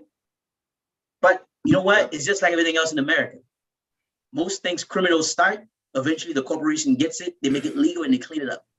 Look at the mob, Las Vegas. Yeah, exactly. Yep. The mob built Vegas, and today it's a bunch of guys from Harvard Business School that are running it. Yeah. Exactly. Right? Listen, Pablo Escobar and El Chapo used to sell all deal drugs. Now the biggest drug dealers are Johnson and Johnson and Pfizer and all these other guys. Moderna, All they've done is clean it up. Yep. Mm-hmm. You know what I'm saying? But you know what the one thing that they cannot lie about? They're killing as many people with overdoses as El Chapo. There you go. There you go. Okay, last year, 110,000 Americans died from overdoses. A lot of it is from prescription drugs, from this, from that. The only difference is El Chapo is doing life in prison, and the CEO of Pfizer made $50 million last year. Yep. You know what I'm saying? So crypto, yes. I believe there's something there. And I'll tell you, man, I'm really, really happy to see that Black and brown folks have gotten involved in it. I really am, because I think a lot of what I'm saying here is that I think we have a lot of folks that may have come to that conclusion on their own. Like, what we're doing is not working. Everybody else seems to be getting ahead of us. Something's not working. We need to figure out a way to get involved. And crypto, I think, is one where people is kind of like, oh, you know what? I'm going to get involved in this. You know what I'm saying? I'll tell you this. This is an advice I gave to one of my nephews. I said, listen, the best advice I can give you is whenever you make money in anything, never make the mistake of not understanding the difference between being lucky versus being smart. Yeah. Okay. There you go. If you bought a Shibu coin, you put $1,000 and it's worth $40,000, you're not a genius. Take the money, run, don't look back. But don't start thinking, oh, no, I had a strategy. It's going to go to 100. Take the money. Recognize, like, you know what? That was luck. And to me, thinking like that, that's like a gambling mindset. You can't think like that. Yeah, exactly. So to me, that's why I say the difference between investing, whether you're investing. To me, whatever it is that you want to do to try to build wealth or try to create a platform for wealth for your family, as long as it's legal, you do it. And constructive. Yeah, but the opportunities are there now. No, you're right. You know what I'm saying? Again, the democratization. You know what I'm saying? We can't complain. Right. We cannot complain about race. We cannot complain about anything. Listen, if you bought a Bitcoin 5 years ago if you bought, one Bitcoin 5 years ago for $1,000 and today's worth $44,000, it's worth the same amount of money as the white guy in Connecticut who's rich. He might have more of it, but his growth rate is the same as yours. Right. You know what I'm saying? It's a meritocracy. Yep. I've always said this is one of the things I've always loved personally about investing in the stock market. If I buy shares of Microsoft and it increases by 100%, that means the value of my shares doubled, just like Bill Gates. He just have more zeros than I do and more money. That's it. Bottom line is we both experience the same growth. Do you think fear is the biggest factor in our community on why we don't take enough risks to go after trying to build things? Truth of the matter is, the answer is no. I don't think it's always fear, because I speak. Let's think about it. You know why I say it's not fear? Being a Black man in America is as fearful as it can get. So we get out every day. So we're clearly not in fear. Fact. No, the real problem is like that is a lack of access to capital. Okay. Look, man, listen, our community don't lack people with great ideas. Think about the number of people that we talk to who have really good ideas. Yeah. There are people who have good ideas, who start things. Man, the real issue we have is a lack of capital. But more importantly, here's what we really, really lack.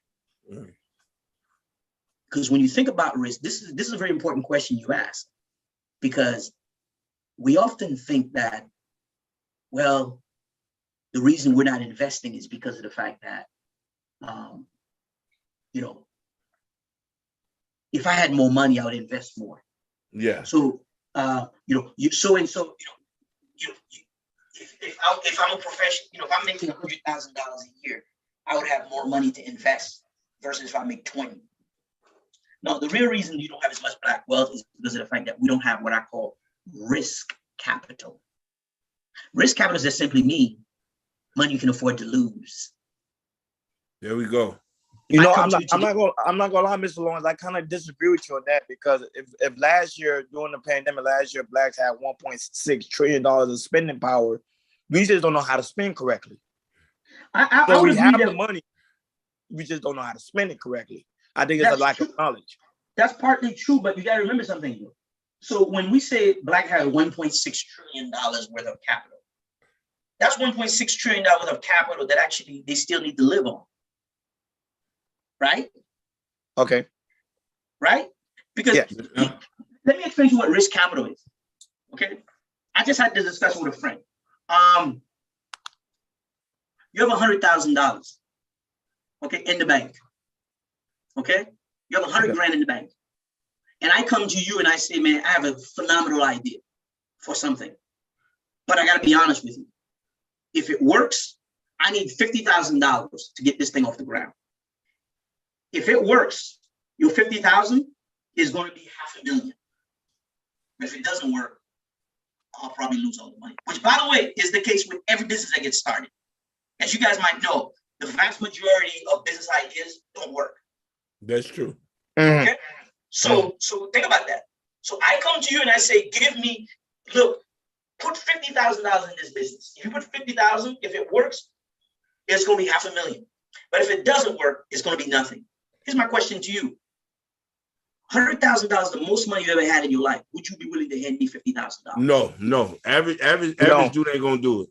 Exactly. You know why you won't do it? Because that's what I mean by risk capital. Risk capital means capital you can afford to lose. By the way, even people who make a lot of money don't have risk capital. Risk capital means money that you can afford to lose. I give an example of that. You know, a venture capital firm who invest in businesses.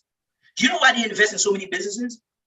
Because most venture capital investment, basically, only 3% of venture capital investments companies ever turn into a profit. So what that means is if you invest in 100 companies, only 3 companies will ever actually turn and become a real business. That means 97 will fail. So that means they lost most of their money. Yeah, but the 3 though, who makes it, right? They end up making enough money from the 3 to account for everything else. Wow. It's funny. It's funny you say that. Somebody did the same analogy about a record label and why they signed so many rappers, but only 3 out of all rappers on the label actually make the most money. It's exactly the same business model as hip hop or any music.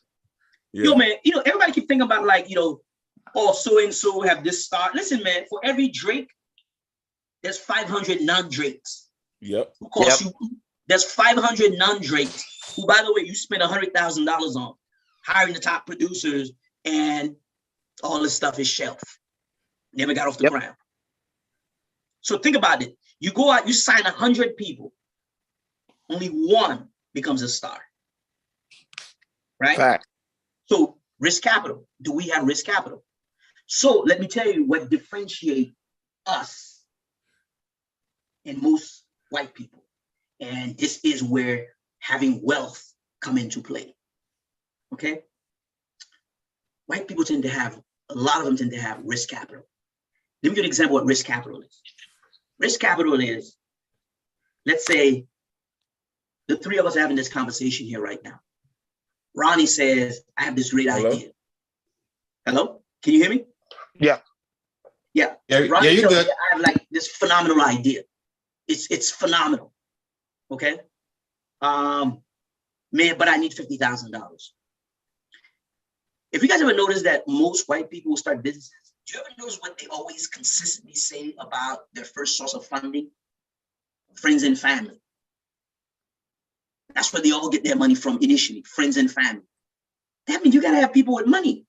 That's the benefit of having capital. And that's the benefit of white wealth. The fact that they've been accumulating wealth much longer than we have. So what happened is we need $50,000. And I say, hey, Ronnie, my dad don't have 50 grand, but you know what? I can get my dad to put up $10,000. And, enjoy it. You say, I can get my dad to put up 20,000. Right? Suddenly we're raising money among ourselves. The biggest problem we have is we don't have access to that type of capital. You see what I'm saying? So the other thing is risk capital also is, when your kid comes from school and he says, Dad, you're Mark Zuckerberg. And you say, Dad, I have a great idea for a business. And your dad has a good job and your dad's not counting on you to help out. Right? And you say, Dad, I want to quit school temporarily to start this business. You know what your dad say? Go ahead, son. No problem. Because if this thing doesn't work out, you can always go back to school. Yeah. Right, correct. Yeah, But, that's true. But how do you do that though when you're the first person in your family to graduate from college and everybody's counting on you because you're the first person to actually have income from a professional job? Yeah, a lot of people are Yeah, not going. How do you quit your job? How do you tell your family, hey, I'm quitting my job? You know what I'm saying? Mm-hmm. So first of all, quit my job to go where?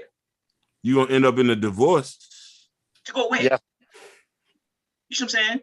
That's so true. That's the common thing.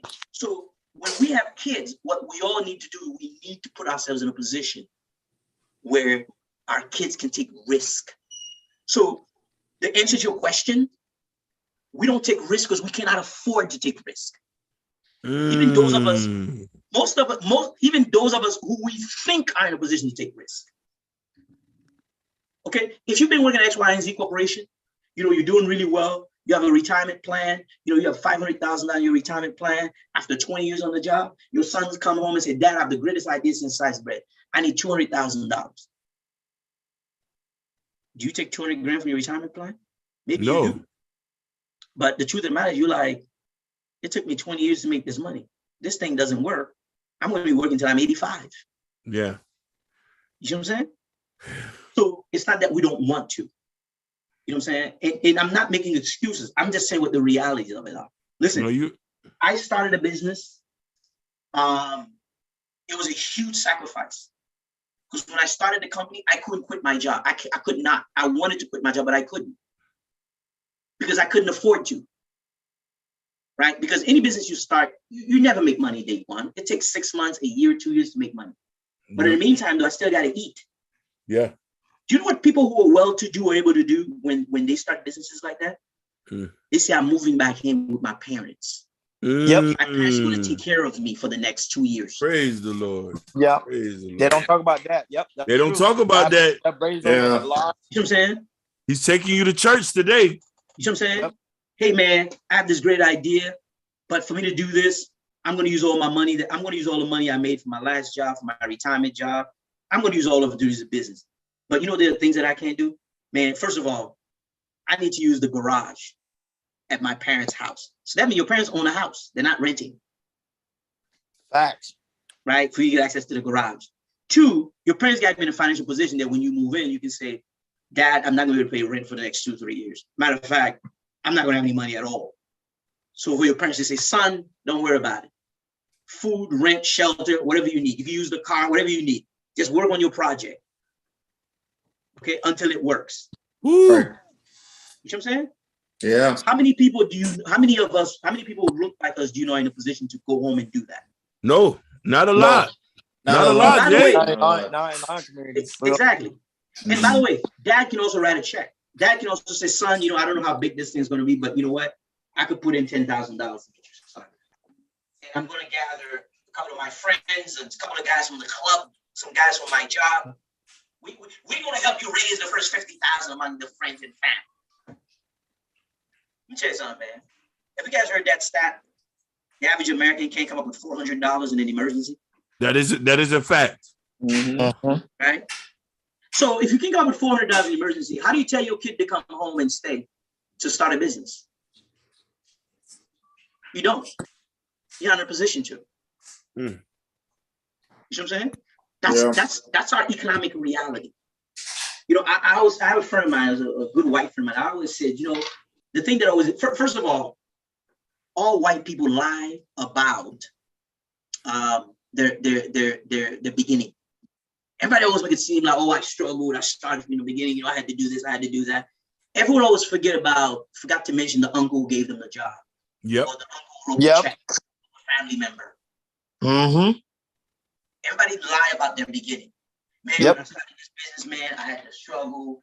Or you know why those lies come into play? They come into play to always make Black people believe that the reason we're not doing so well is because we're not trying hard enough. Everybody wants to make it seem like they don't have a natural advantage. We're all starting at the same playing field. No, we're not. No, we're not. I work at a company where I see people bring their kids to do internships. My parents didn't have the type of job where I can go do an internship. Facts. So what happened when I go and compete for a job against that kid? He shows up and he say, hey, I have 3 years with an internship experience. I show up and I say I have none because you know what? I spend my summers working so I can make enough money to go back to school in the fall. Mm. You spend your summer at your dad's company, you didn't even have to apply. That's a natural competitive advantage. So what I found is people tend to lie. The other thing people lie about too is inheritances. You know what I'm saying? White folks inherit stuff, man. Yeah. Even if they don't have a lot of money. You hear things like, oh yeah, man, my uncle died. Yeah, he never had any kids. Yeah, he left us a house. We just sold it. The house is $250,000. Nobody ever tell you, I started this business with this money. Yep. Everybody always make it seem like we all started. It's a struggle. Yeah, it's always a struggle. Yeah. Hey, it's funny you say that. I was a witness to that when I was living in Boston. I knew an Italian white boy who my grandmother left him and his daddy a crib. He ain't never worked a day in his life. And then he started a construction company. Yeah. Now, here's the thing. That same guy will look at you in the face and basically say, you know why you don't have a construction company like I do? Yeah. You're not trying hard enough. Yep. Because you're lazy. Yep. That is not true. Okay. They have the wealth to back them up. Yeah. Fact. You guys have poor work ethic. Yeah, that's true. I agree. This is the beauty of America today. Everybody always make it seem like they all had come from humble beginnings. You know, I tell white females, I say, listen, I don't have to pretend that I grew up broke because it's true and I can prove it. So yes, when I say everything I have, I've earned, I can prove it. You know what I'm saying? No one tells you that their uncle got them that job. No one tells you that their uncle wrote the check. You know what I'm saying? Because if they do tell you, then it makes it seem like they had an advantage. I mean, just think about this. We're living in the right time right now. Everybody's always pretending that we're all doing it on our own. There's no white person doing a damn thing on their own. Yo, Jay, wasn't it told that Bill Gates' daddy wrote him that check to start Microsoft? Listen, man, Bill Gates grew up with a lot of advantages. First of all, you don't become that rich without having natural advantages. Yeah. First of all, being white is a huge advantage. You know why? Mm-hmm. Being white is a huge advantage for the simple fact that you get the benefit of the doubt. Let me ask you a question. When two people walk into a room, one's black, one white.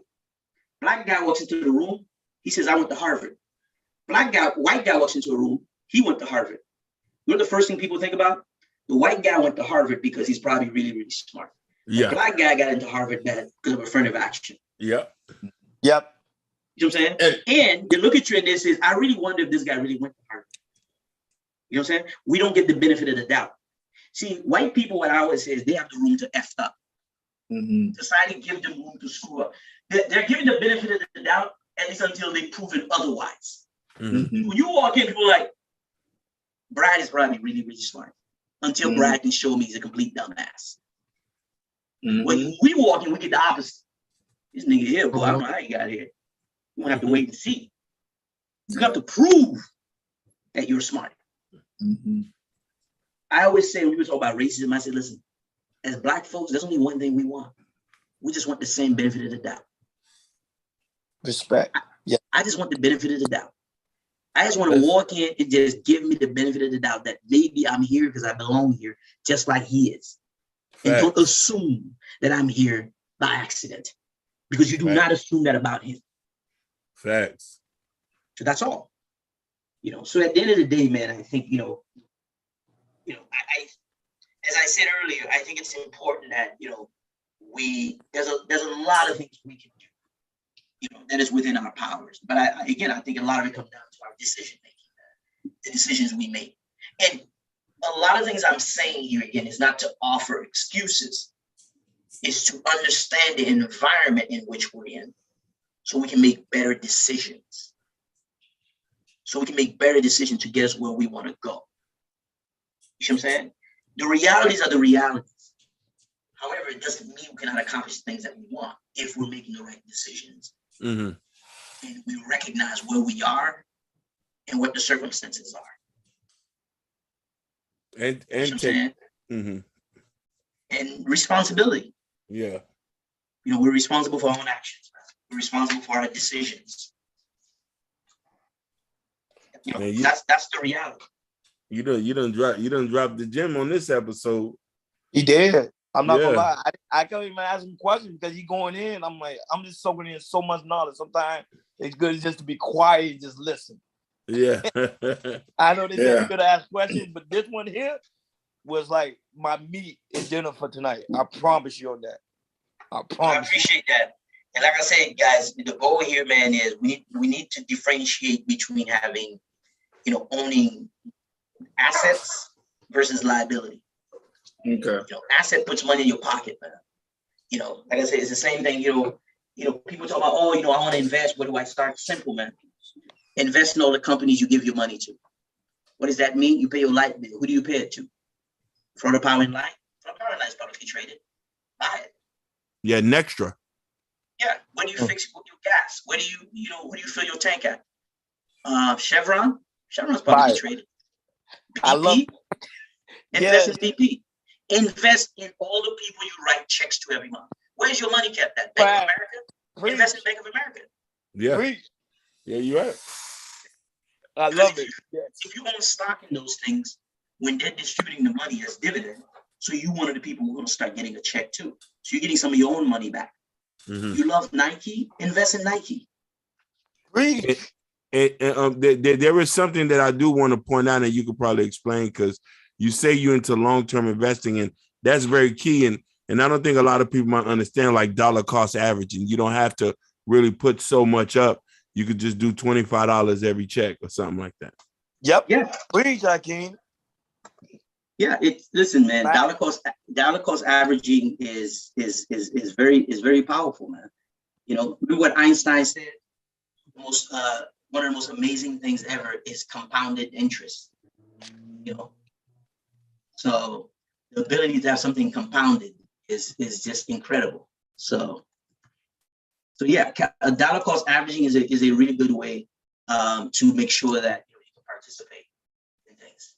The example you just gave, right? Let's say today you invested. Actually, I'm in the calculator. I can tell you, if you put $100 in an account today, and you contribute $100 a month, okay, and you did that for 10 years, okay, just based on like historical market return, let's say of like 10%.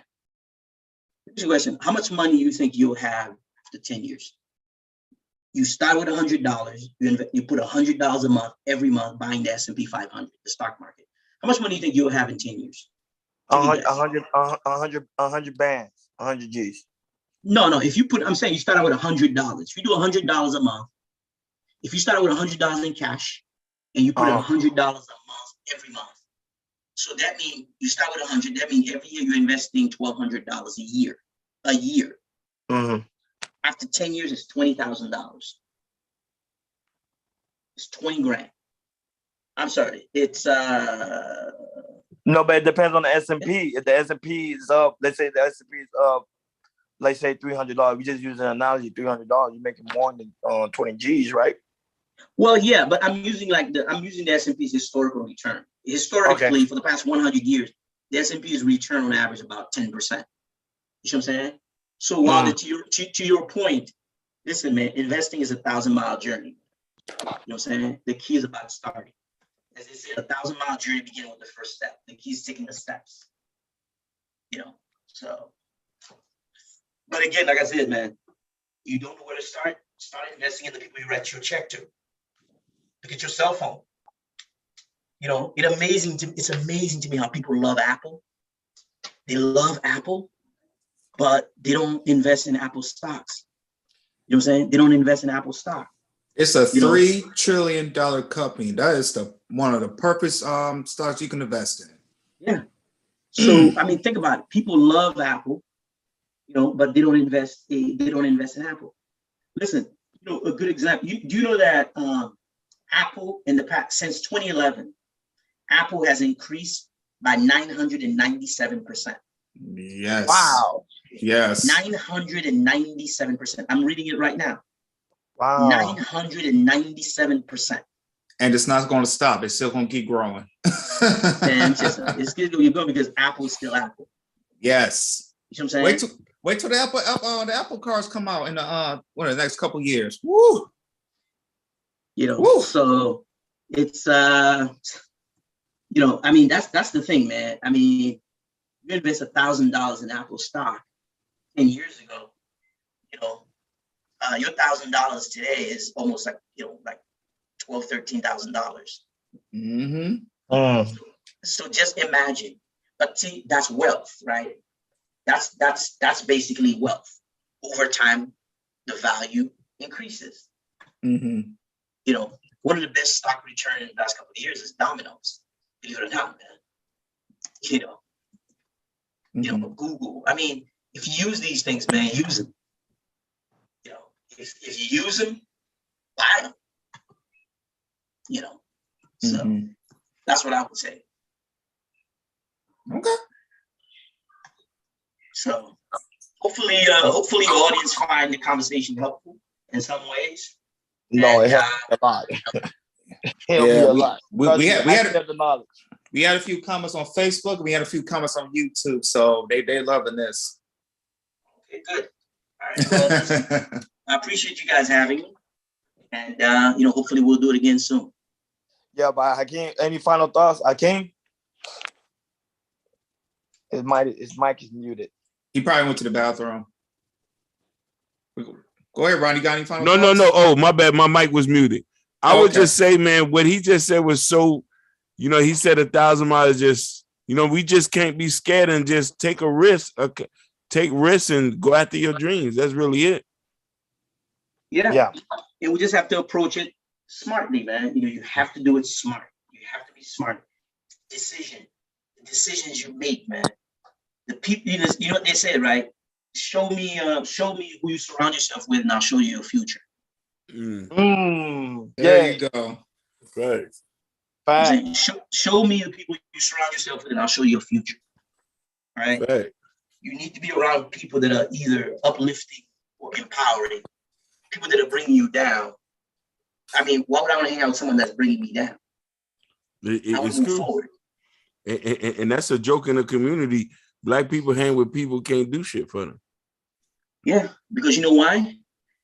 Because it makes you feel better. If my life is crap and your life is crap too, I can at least look at it and just say, well, I'm not the only one failing here.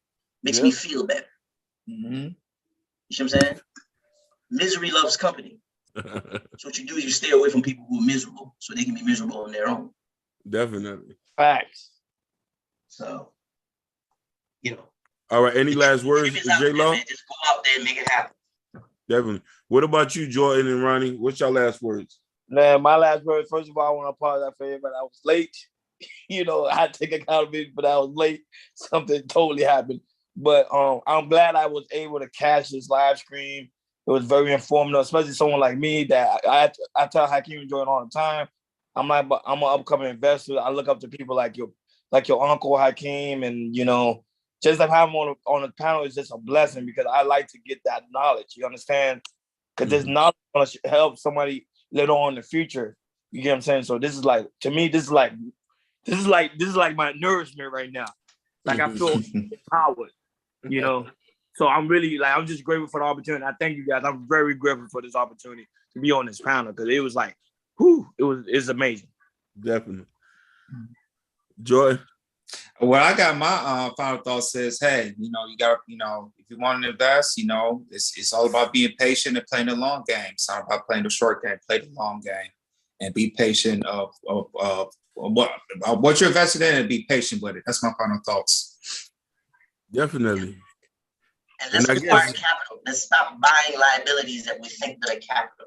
Hey, there we go. Hey. You heard him. Chaos Culture Radio. We out. We out. Peace. Thank you. Thank you, J.Law, man. I'm gonna sleep well. Listen to this. I'm gonna sleep well tonight. Yeah. No, I thank you, Hakeem. No, I know that's your relative, so it was just a great opportunity, especially him being a busy man. And I don't know if it's in my phone. When you saw me, it didn't go off. I was like, oh my God. And I saw, like, my body naturally woke up. And I was like, oh crap. But I was like, I'm not gonna lie, I'm very grateful to just be on the panel because, man, he said so much knowledge, bro. So much knowledge. He did. I was gonna be mad, bro. I ain't gonna